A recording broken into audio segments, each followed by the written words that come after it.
Management of effects after an emotional outbreak. Introduction.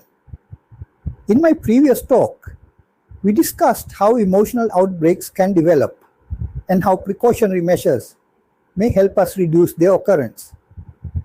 But even when we take precautions, emotional outbreaks cannot always be completely prevented.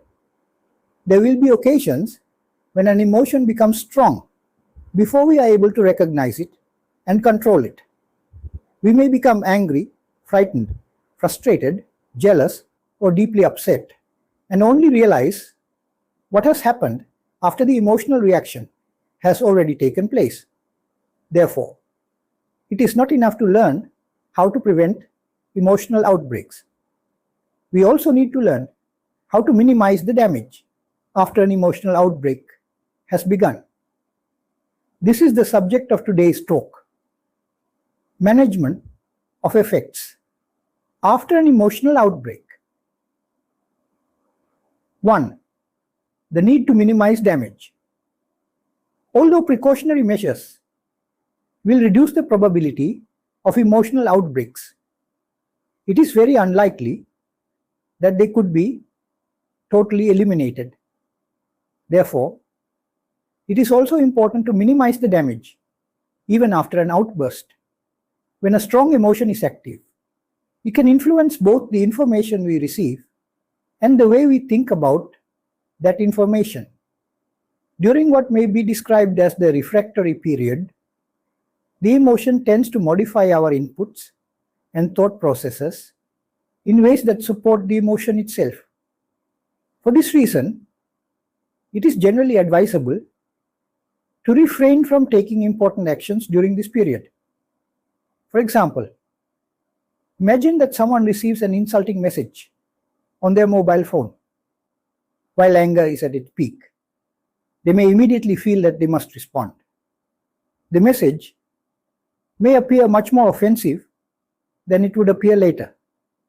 They may type a reply, send it immediately, and only after calming down realize that the reply was unnecessarily harsh. The same principle can apply to many situations. An argument with a spouse, a disagreement with a colleague, a difficult conversation with a child, or even an angry response posted on social media. The safest approach is often, do not make an important decision, while the strong emotion is still controlling the thinking process. However, it is important to understand that some habits can still prevail while the emotion is active. Therefore, moving to a predetermined place and adjusting the body to a more calm position can help minimize the damage by preventing harmful physical actions. In certain model schools, children who display aggressive behavior are encouraged to go to specially selected places within the school premises. They may also be encouraged to keep their hands in a position that makes aggressive actions more difficult.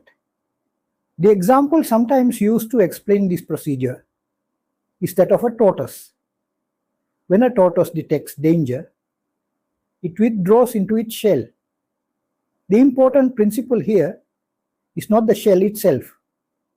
It is the idea of withdrawing from the situation before causing further damage.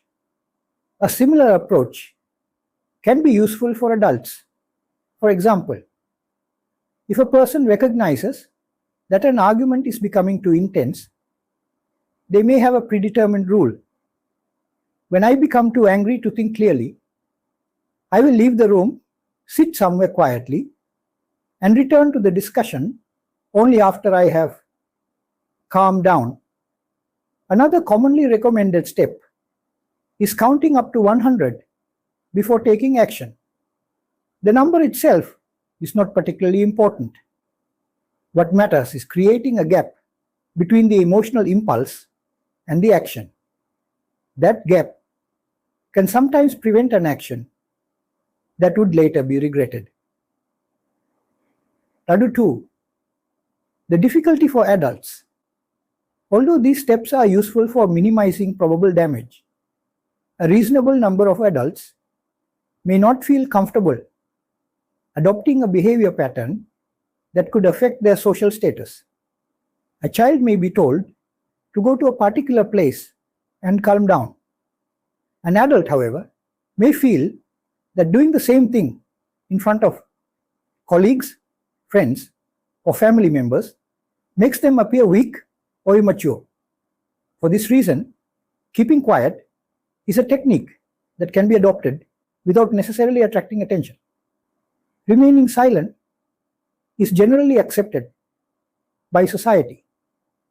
Instead of immediately arguing, explaining, accusing, or defending ourselves, we can simply stop talking for a while.